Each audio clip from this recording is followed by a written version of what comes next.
Al-mannu fi as-sadaqah, menyebut-nyebut pemberian sedekah. Allah mengatakan dalam Al-Baqarah 264, ya ayyuhalladzina amanu la tubtilu sadaqatikum bil manni wal adha.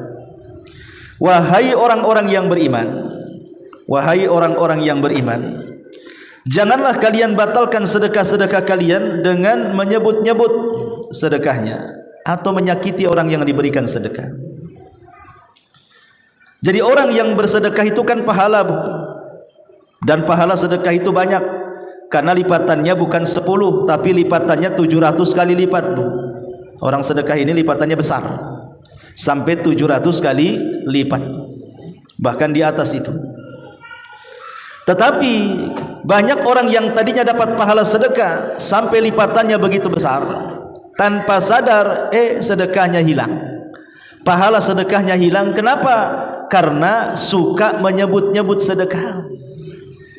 Contoh menyebut-nyebut sedekah yang sudah sedekahkan itu, pamannya ibu sedekah ke masjid ini, anggaplah sedekah karpet.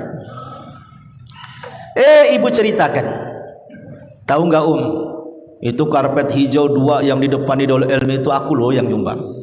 Itu namanya menyebut-nyebut.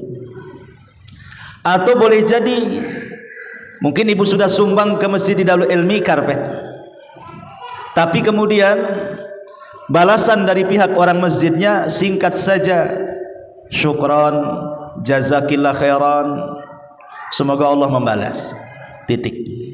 Ibu nggak puas, kok doanya pendek, padahal karpetnya panjang.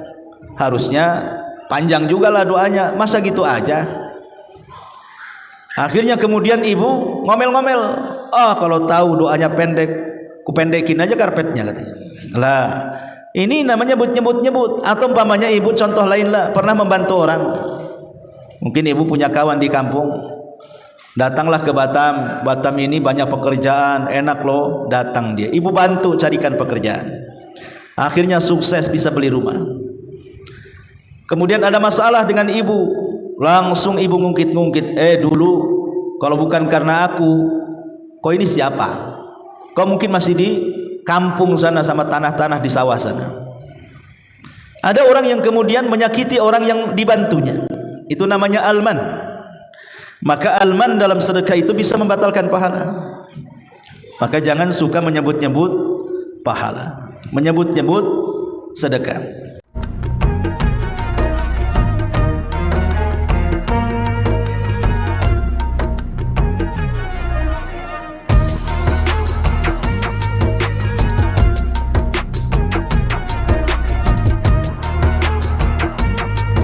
Wassalamu ala rasulillah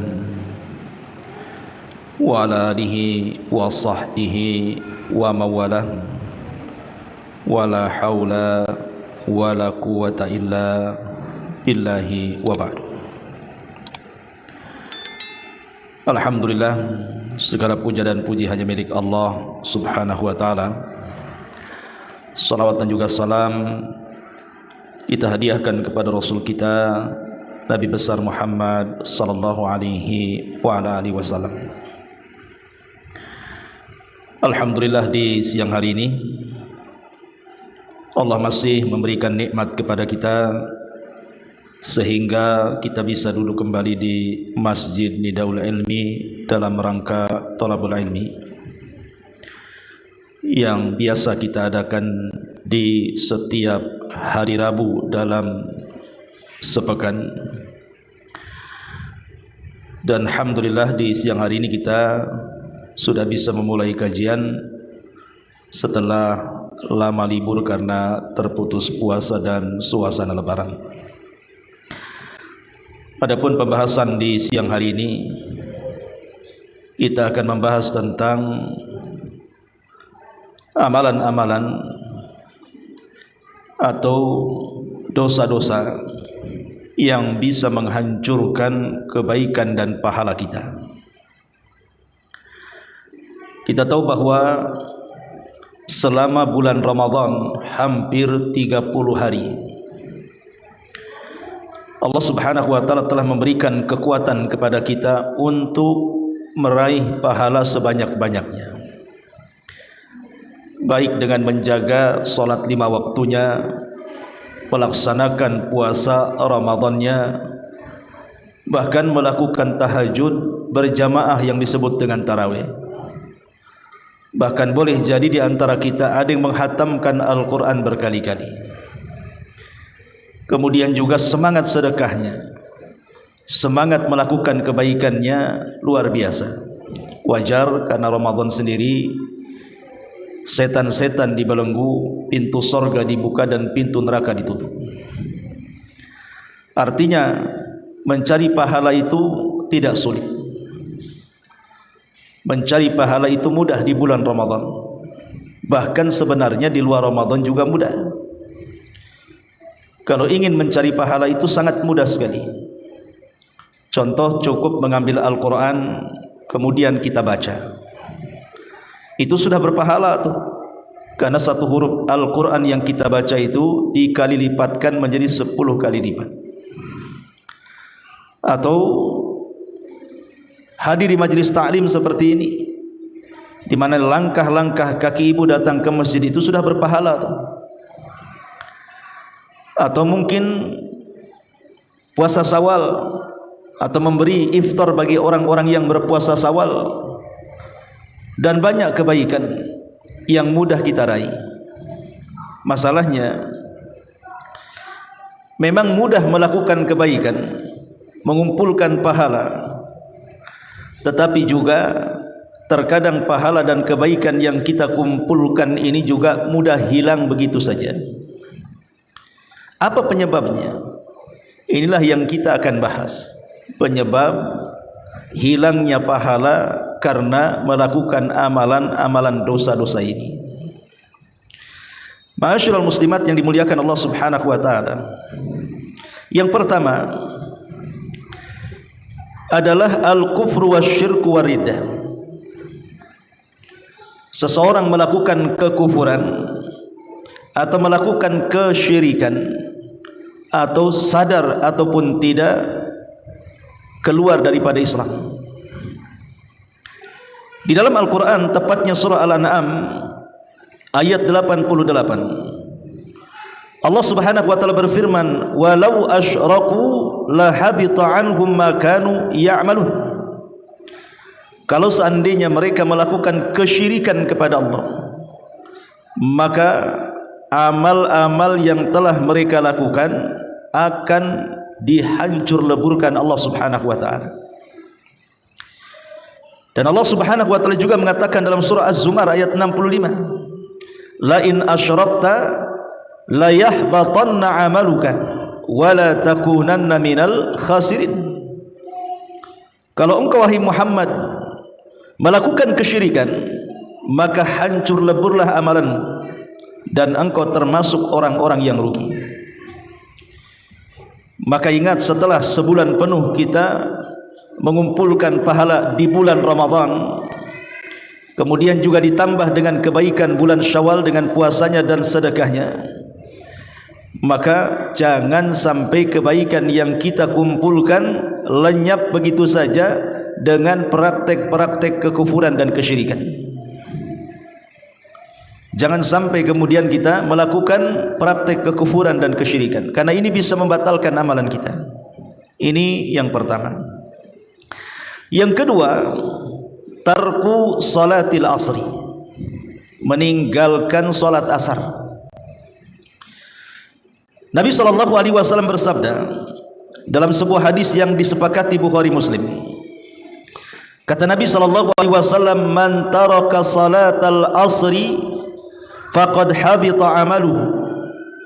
Barang siapa yang meninggalkan salat asar, maka amalan-amalannya akan dibatalkan, pahala-pahalanya akan dihilangkan. Maka jangan sampai kemudian setelah kita mengumpulkan pahala banyak di bulan Ramadan dan Syawal, dihilangkan dengan apa? Dengan meninggalkan salat asar. Karena salat asar itu disebut salat wusta, yang Allah Subhanahu wa taala katakan, "Hafidhu 'alas salati was salatil wusta." Hafidhu 'alas salawati was salatil wusta. jaga oleh kalian solat yang 5 waktu, terutama solat wusta, solat pertengahan. Lah para ulama tafsir kebanyakan mereka mengatakan bahwa solat wusta itu solat asar, dan itu berdasarkan nas hadis Nabi sallallahu alaihi wasallam yang mengatakan asar itu solat wusta. Dan para ulama mengatakan siapa yang menjaga solat wusta, maka dia mampu menjaga solat-solat yang lainnya. Dan siapa yang meremehkan solat wusta, maka dia akan lebih meremehkan solat-solat yang lainnya. Maka dari situ Nabi sallallahu alaihi wasallam, barang siapa yang meninggalkan solat asar yang notabene solat wusta, maka amalannya akan dihapus oleh Allah Subhanahu wa taala. Ini yang kedua. Kemudian yang ketiga, amalan yang bisa menggugurkan pahala, ityanul arrafin, mendatangi dukun, mendatangi paranormal, bomo-bomo, tukang ramal, tukang tenun, tukang santet dan yang semacamnya. Nabi sallallahu alaihi wasallam bersabda, "Man ata arrafan fasa'alahu an syai'in lam tuqbal lahu salatu arba'ina laila." Rawahu Muslim. Barang siapa yang mendatangi arraf, mendatangi dukun, tukang ramal, kemudian bertanya sesuatu dari dukun itu, maka Allah Subhanahu wa taala tidak akan menerima salatnya 40 malam atau 40 hari. Walaupun dia salat, kalau sampai dia datang ke dukun kemudian bertanya kepada mbah dukun, maka salat yang telah dilakukannya 40 malam itu ditolak oleh Allah, tidak akan diterima. Umpamanya kita sudah lewat Ramadan, dan setelah di dalam Ramadan kita salat wajib, kita salat sunnah, tarawihnya, tahajudnya, semua salat kita lakukan di bulan Ramadan. Tiba-tiba kemudian Ramadan keluar, masuk Syawal. Di bulan Syawal pula ibu datang ke dukun, tanya-tanya ke dukun, curhat dengan mbah dukun. Maka salat selama Ramadan yang ibu lakukan, baik wajib atau yang sunnah, itu jadi sia-sia jadinya, Bu. Maka jangan datang ke dukun, jangan percaya dukun, karena dukun itu pendusta, Bu. Kenapa saya pastikan dukun itu pendusta? Begini, Bu, kita tahu bahwa di zaman sebelum Nabi sallallahu alaihi wasallam diutus, kalangan jin yang dipimpin oleh iblis itu selalu naik ke langit, kemudian membuat pos-pos di atas langit. Untuk apa? Untuk mencuri berita langit. Apa yang dibisikkan para malaikat di langit pertama itu, berusaha jin-jin itu untuk mendengarnya. Kalau dapat satu kalimat jin-jin itu, maka mereka akan menyampaikan kepada jin yang berikutnya, dari jin berikutnya kepada jin yang berikutnya lagi, sampai kepada jin yang paling bawah. Terkadang satu kalimat yang benar dicampur adukan dengan 99 kedustaan, baru kemudian dijual kepada para dukun untuk menjadi bahan ramalan. Makanya dukun-dukun di zaman itu, maksudnya di zaman sebelum Nabi, terkadang mereka meramal benar ramalannya karena sesuai dengan informasi jin. Makanya dukun-dukun di zaman itu memiliki hati di tengah masyarakat. Tapi setelah diutusnya Nabi sallallahu alaihi wasallam, mereka tidak bisa naik ke langit, apalagi mencuri berita dengar dari langit, karena Allah memfungsikan bintang untuk menembak mereka. Siapa yang berusaha naik ke langit ditembak jatuh oleh meteor dan mati. Sehingga tidak ada satu jin yang berani naik ke langit. Tapi masalahnya setelah wafatnya Nabi sallallahu alaihi wasallam, apakah jin-jin itu tetap ke langit untuk mencuri berita? Menurut pendapat yang benar, kata Al-Hafidh Ibnu Hajar Al-Asqalani, bahwa setelah diutusnya Rasul dan wafatnya Nabi sallallahu alaihi wasallam, sampai hari ini tidak ada jin yang berani naik ke langit. Artinya Tidak ada jin yang berani naik ke langit. Kalau begitu tidak ada berita yang didapat oleh jin-jin itu dari berita langit. Kalau sudah tidak ada berita yang dicuri dari langit, lalu berita mana yang dijual oleh jin-jin itu dan setan-setan itu kepada para dukun? Berarti jin-jin itu menjual berita palsu, berita dusta yang tidak mungkin ada kebenarannya. Tapi dukun-dukun percaya masih juga mengambil berita dari jin-jin yang sudah tidak sanggup lagi naik ke langit. Dari sini kita tahu bahwa setelah meninggalnya Rasul sampai hari ini bahkan sampai kiamat, seluruh dukun itu pendusta. Tidak ada yang benar. Kalau dukun sebelum zaman era Nabi, ya mungkin ada yang benar karena mendapatkan berita langit dari kalangan jin. Tapi dukun setelah wafatnya Rasul sampai hari ini, mereka tidak dapat berita langit karena jin tidak sanggup naik ke langit, sementara referensi para dukun itu bekerja sama dengan jin. Maka kesimpulannya, dukun-dukun hari ini itu tidak ada yang benar. Ramalan-ramalan mereka itu dusta. Ramalan-ramalan mereka itu rekayasa. Ramalan-ramalan mereka itu abal-abal asal-asalan. Kalau sudah seperti itu, lalu buat apa datang ke dukun? Buat apa bertanya kepada para dukun? Bukannya dapat informasi, malah sebaliknya dapat dosa, menghilangkan pahala solat kita yang kita lakukan selama 40 hari. Bukan hanya itu saja, bisa menjerumuskan kepada kesyirikan. Makanya yang ketiga yang bisa menggugurkan pahala itu adalah mendatangi dukun. Tidak usah percaya dengan dukun. Ini yang ketiga. Kemudian yang keempat, zulmul akharin. Jangan sampai melakukan kezaliman kepada orang. Karena melakukan kezaliman kepada orang itu bisa menggugurkan pahala kita. Sayang pahala yang sudah kita kumpulkan selama Ramadan dengan solatnya, puasanya, sedekahnya, Qur'annya dan yang semacamnya, doa dan zikirnya, tiba-tiba hilang begitu saja, diambil orang karena kezaliman kita kepada orang. Maka kalau bisa kita hentikan kezaliman, hentikan. Maka di bulan Syawal, Bu, jangan sampai menzalimi orang. Contohnya ibu menggibahi tetangga, ataupun membuat fitnah, atau menghina, atau merendahkan, atau mengambil hak orang lain, atau melakukan kezaliman anak kepada orang tua, kezaliman istri kepada suami atau sebaliknya, kezaliman orang tua kepada anaknya, kezaliman orang kepada tetangganya, kezaliman kepada manusia umumnya. Maka tinggalkan kezaliman. Kenapa? Karena Nabi SAW mengatakan, atadruna mal muflisu hadhil ummah. Tahukah kalian siapa orang bangkrut dari umat ini? Sahabat mengatakan dengan polosnya, ya orang yang bangkrut itu wahai Rasul, mala dirham lahu wala mata'. Orang yang tidak punya dirham, orang yang tidak punya kekayaan dunia. Kata Nabi SAW, bukan itu yang kumaksud. Tapi yang aku maksud, orang yang bangkrut adalah orang yang datang pada hari kiamat. Satu sisi dia membawa kebaikan, solat dan ibadah yang lain, sisi lain dia membawa dosa terhadap orang lain, zalim. Maka orang-orang yang dizalimi akan menghadap Allah dan akan melapor kepada Allah akan perbuatan orang yang zalim di dunia kepadanya dan meminta pahalanya untuk diberikan kepadanya.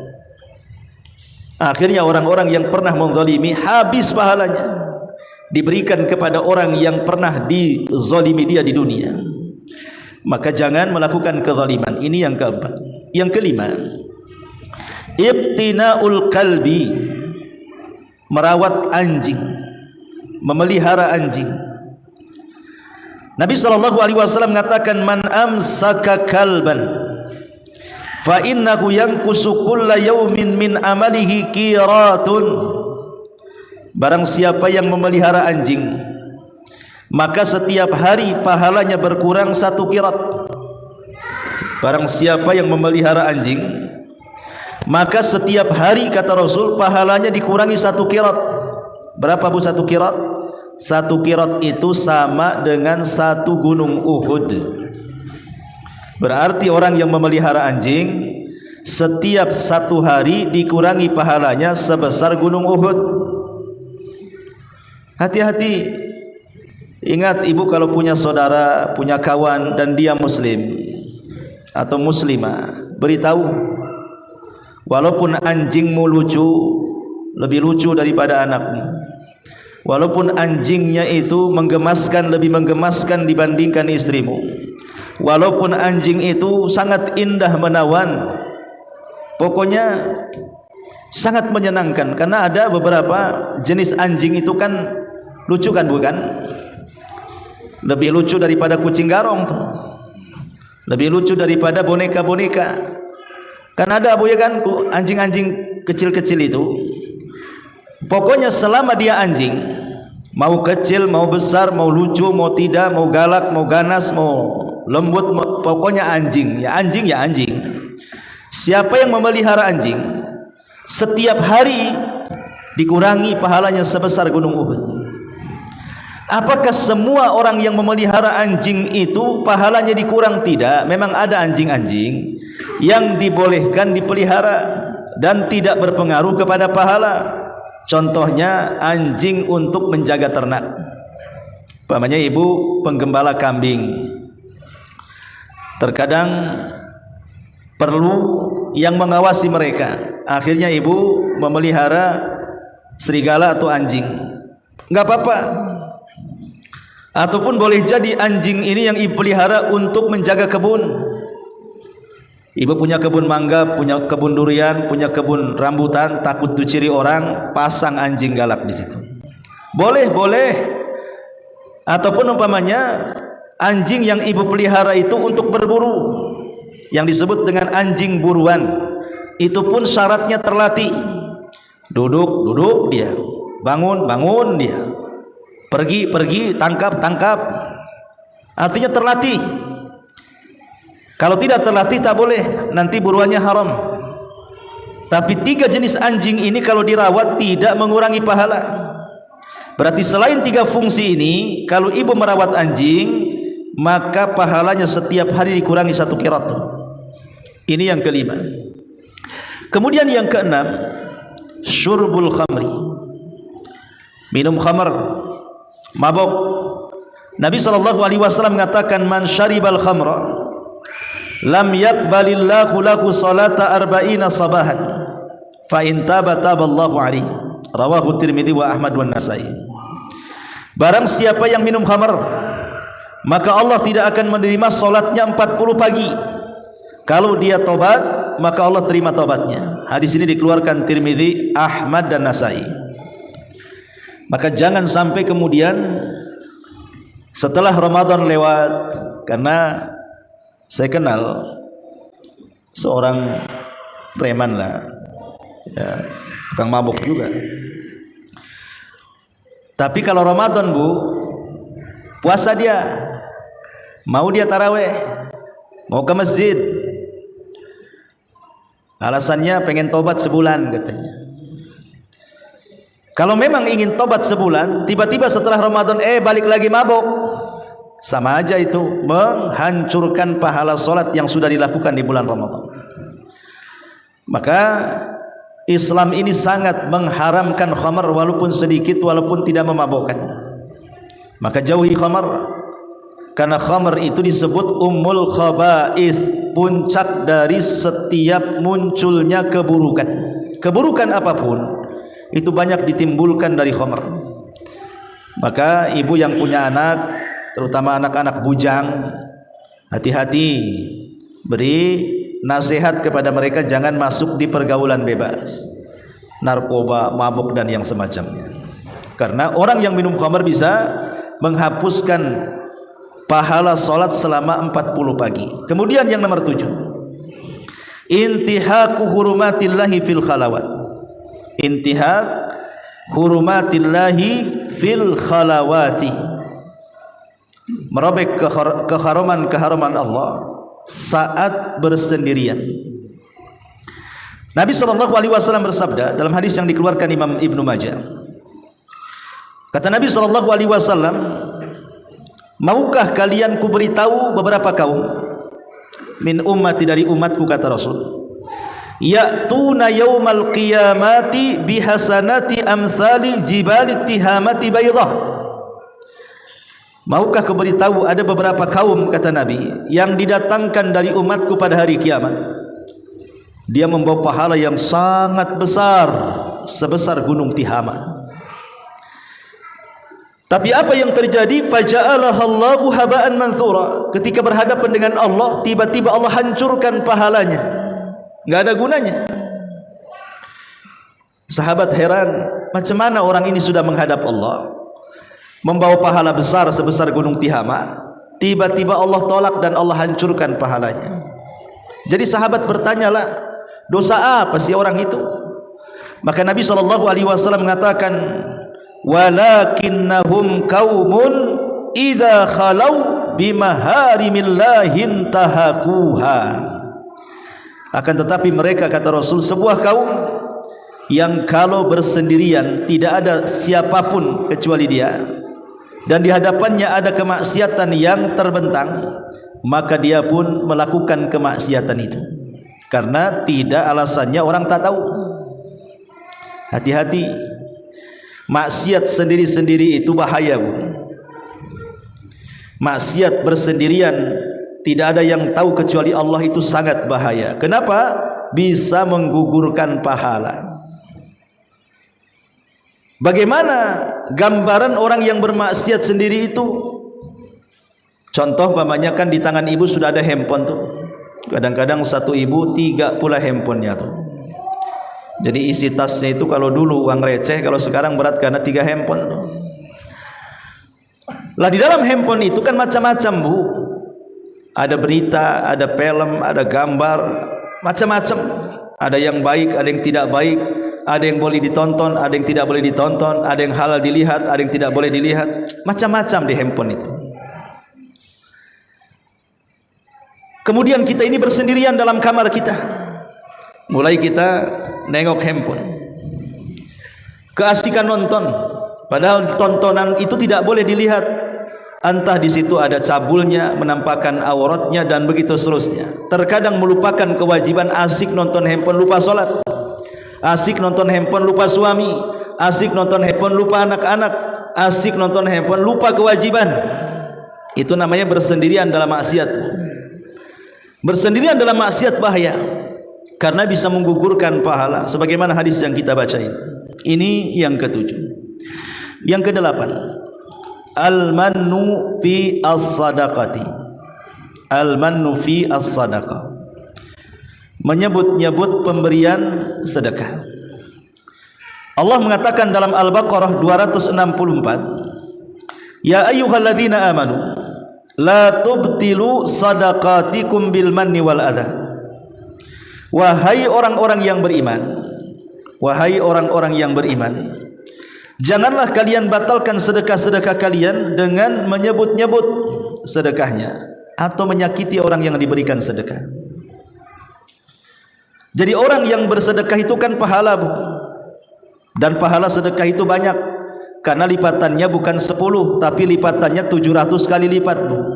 Orang sedekah ini lipatannya besar, sampai 700 kali lipat, bahkan di atas itu. Tetapi banyak orang yang tadinya dapat pahala sedekah sampai lipatannya begitu besar, tanpa sadar sedekahnya hilang, pahala sedekahnya hilang. Kenapa? Karena suka menyebut-nyebut sedekah. Contoh menyebut-nyebut sedekah yang sudah sedekahkan itu, pamannya ibu sedekah ke masjid ini, anggaplah sedekah karpet. Ibu ceritakan, tahu nggak itu karpet hijau 2 yang di depan di Darul Ilmi itu aku loh yang nyumbang. Itu namanya menyebut-nyebut. Atau boleh jadi mungkin ibu sudah sumbang ke masjid di Darul Ilmi karpet, tapi kemudian balasan dari pihak orang masjidnya singkat saja, syukran, jazakillah khairan, semoga Allah membalas, titik. Ibu nggak puas, kok doanya pendek, padahal karpetnya panjang. Harusnya panjang juga lah doanya, masa gitu aja. Akhirnya kemudian ibu ngomel-ngomel, kalau tahu doanya pendek, kupendekin aja karpetnya katanya. Lah, ini namanya nyebut-nyebut. Atau umpamanya ibu contoh lain lah, pernah membantu orang. Mungkin ibu punya kawan di kampung, datanglah ke Batam. Batam ini banyak pekerjaan, enak loh. Datang dia, ibu bantu carikan pekerjaan. Akhirnya sukses, bisa beli rumah. Kemudian ada masalah dengan ibu, langsung ibu ngungkit-ngungkit. Dulu kalau bukan karena aku, kok ini siapa? Kau mungkin masih di kampung sana sama tanah-tanah di sawah sana. Ada orang yang kemudian menyakiti orang yang dibantunya. Itu namanya alman. Maka alman dalam sedekah itu bisa membatalkan pahala. Maka jangan suka menyebut-nyebut pahala, menyebut-nyebut sedekah. Kemudian yang ke-9, riya. Orang yang riya dalam ibadah. Kalau dia sholat, maunya live di TikTok. Kalau dia sedekah, maunya di live-kan, mulai dari rumahnya, uangnya dihitung, dimasukkan ke amplop, terus dikamerain, sampai di perjalanannya, sampai ke orang miskinnya, sampai ketika memberikannya, semua didokumentasikan, kemudian diedit, kemudian di share di YouTube. Ada orang yang seperti itu, Bu. Orang berbuat baik itu orang harus tahu. Padahal kan asal ibadah itu kan tersembunyi. Kecuali ibadah-ibadah yang berupa syiar, ya memang orang harus tahu kalau syiar itu. Tapi asal ibadah itu kan disembunyikan. Tetapi hari ini memang kita diuji dengan penyakit satu ini, penyakit riya ini. Dengan adanya handphone ini yang ikhlas jadi riya tuh. Yang kepengen tidak diketahui orang, jangan akhirnya pengen juga diketahui orang. Bahkan dalam ibadah pun sekarang ada orang yang membuat ya vlog atau apa istilahnya hanya untuk mencari uang. Mencari uang, jadi YouTuber, jadi TikToker, jadi Facebooker, macam-macam kan, Bu ya. Menyouting ibadah dia. Bagaimana dia ngaji, bagaimana dia sholat, bagaimana dia umroh, penuh tuh. YouTube-nya hanya dia saja. Riya, ya. Dan itu bisa membatalkan amalan-amalan ibadah kita. Kemudian yang ke-10, yang bisa membatalkan amalan ibadah kita adalah at-ta'ali 'ala Allah. At-ta'ali 'ala Allah. Melampaui batas terhadap Allah. Dahulu Nabi SAW menceritakan tentang kisah seorang laki-laki yang berkata kepada temannya yang ahli maksiat, bertobatlah, kalau engkau tidak bertobat Allah tidak ampuni dosamu. Maka kemudian orang yang bermaksiat ini mengatakan, apakah Allah utus engkau untuk senantiasa mengawasiku? Maka Allah Subhanahu wa taala mengatakan, man dzalladzi yata'alla 'alayya ala aghfira li fulan. Siapa berani-berani, kata Allah, melampaui batas sehingga dia mengatasnamakan aku bahwa aku tidak akan mengampuni si fulan, Allah marah. Maka jangan bicara melampaui takdir. Jangan bicara asal ngomong sehingga tanpa sadar pembicaraannya melintasi takdir Allah Subhanahu wa taala. Maka ini juga hati-hati kalau bicara. Pokoknya ibu ngomong, ibu punya tetangga ahli maksiat, semua maksiat dilakukannya. Ibu nasihati tetangga yang ahli maksiat ini, kalau kau tak bertobat Allah tidak akan ampuni lo dosamu. Oh, tidak bisa kalimat ini. Karena yang namanya orang hidup itu ada kesempatan tobat. Jangan diponis Allah tidak akan mengampuni dosa, engkau akan masuk neraka. Tidak boleh ponis-ponis karena orangnya masih hidup. Memungkinkan dia bertobat kepada Allah Subhanahu wa taala. Ma'asyiral muslimat yang dimuliakan Allah Subhanahu wa taala. Kemudian juga yang nomor 11, ghibah. Ghibah ini bisa menghancurkan pahala. Ghibah ini bisa menghancurkan pahala. Hati-hati, jangan suka ghibah. Kemudian yang nomor 12, hasad. Hasad itu juga bisa menghancurkan pahala. Rasul mengatakan, iyyakum wal hasad, fa innal hasada ya'kulul hasanati kama ta'kulun narul hatab. Hati-hati kau jangan hasad, karena hasad itu bisa memakan kebaikan seperti api memakan kayu bakar. Habis kebaikan kita dengan hasad. Maka upayakan jangan sampai kita ini mudah hasad. Kalau memang Allah Subhanahu wa taala memberikan kelebihan kepada orang, syukur dengan mengucapkan alhamdulillah. Allah telah memberikan kenikmatan kepada tetangga saya, tapi ya Rabb, berikan juga kenikmatan itu yang lebih baik untuk saya. Harusnya begitu. Bukan malah menanamkan hasad. Ya Allah, rumahnya kok lebih tinggi daripada rumah saya. Kira-kira kapan gempa ya, biar rumahnya kena gempa. Nah, itu nggak boleh. Kok mobil dia lebih bagus dari mobil saya, kapanlah tabrakan mobil dia itu. Itu namanya hasad, tak boleh. Itu bisa menggugurkan banyak pahala. Kemudian ke-13, qati'ur rahim, memutus tali silaturahim. Memutus tali silaturahim itu termasuk juga penggugur dosa. Dan yang lainnya, mendustakan takdir itu juga bisa menggugurkan dosa. Ya. Dan banyak lagi hal-hal yang bisa menggugurkan dosa. Ini sebagiannya. Tapi yang jelas bahwa dosa apapun yang kita lakukan sedikit banyak akan berpengaruh kepada kebaikan yang sudah kita kumpulkan. Karena selama Ramadan kita sudah lelah letih mengumpulkan pahala, maka upayakan setelah Ramadan, walaupun tidak seperti Ramadan, tapi minimalnya mendekati Ramadan. Kata Nabi SAW, saddidu wa qaribu, luruskan dan dekati. Kalau tidak sempurna, mendekati sempurna. Kalau tidak sempurna, mendekati sempurna. Karena di luar Ramadan wajar kita ini untuk menjadi seorang hamba seperti Ramadan memang agak berat. Terlebih setan sudah lepas, pintu sorga sudah ditutup, pintu neraka terbuka. Tapi bersungguh-sungguhlah kita agar kita diberikan istiqomah. Dengan cara apa? Pertama, doa. Banyak berdoa agar hati kita tidak dibolak-balikan Allah kepada kesesatan. Minta hidayah supaya istiqomah. Yang kedua, kenali Tuhan kita, kenali Rabb kita. Dengan cara apa? Yang ngaji, hadir di majelis ilmu. Karena hanya dengan mempelajari ayat-ayat syar'i, Quran, sunnah, kemudian ayat-ayat kauni, alam semesta, kemudian juga nama dan sifat bagi Allah, maka semakin kenal Allah pasti semakin istiqomah kita. Maka jangan tinggalkan majelis ilmu. Kemudian yang ketiga, baca Quran. Karena Quran itu hidayah, dan hidayah itulah yang menjadikan orang istiqomah.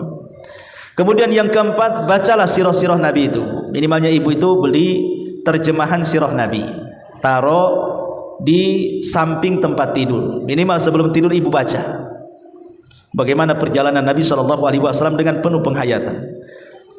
Karena dengan mempelajari sirah itu kita akan istiqomah. Kita akan banyak mempelajari dari kisah kesabaran Nabi, ujian dan begitu seterusnya. Kemudian juga jangan banyak mengeluh, Bu. Kalau ibu ingin istiqomah, jangan banyak mengeluh kepada makhluk. Keluhkan kepada Allah. Karena banyak sekali orang itu mudah mengeluh. Ibu ada masalah keluarga, telepon kawannya. Ada di mana, mau ketemu, ada yang mau dibicarakan. Nanti sudah ketemu, dikeluhkan kepada kawannya. Kurang puas, cari kawan lagi, ngeluh lagi. Kurang puas, cari kawan lagi, ngeluh lagi. Itu sama dengan membuka aib namanya, Bu. Manusia itu harus menutup aib. Kalau ada masalah, keluhkan kepada Allah, jangan keluhkan kepada makhluk. Semangatkan. Kalau kita butuh nasihat, dinasihatkan. Jadi cari teman-teman itu yang bisa membangkitkan iman dan takwa. Jangan cari teman itu yang enak teman sama dia, ketawa terus saya. Enak teman sama dia, kenapa? Diajak makan terus saya. Enak teman sama dia, kenapa? Wah, pokoknya asik lah. Kadang orang mencari teman itu hanya sebatas dunia, Bu. Islam itu mengatur. Teman itu harus yang soleh, solehah, yang bertakwa, yang kalau kita lupa diingatkan, kalau kita lalai juga dinasihati dan begitu seterusnya, supaya teman ini membawa kita ke surga. Dan teman yang baik itu akan menjadikan penopang istiqomah. Maka cari teman yang baik setelah Ramadan. Kemudian juga banyak berzikir.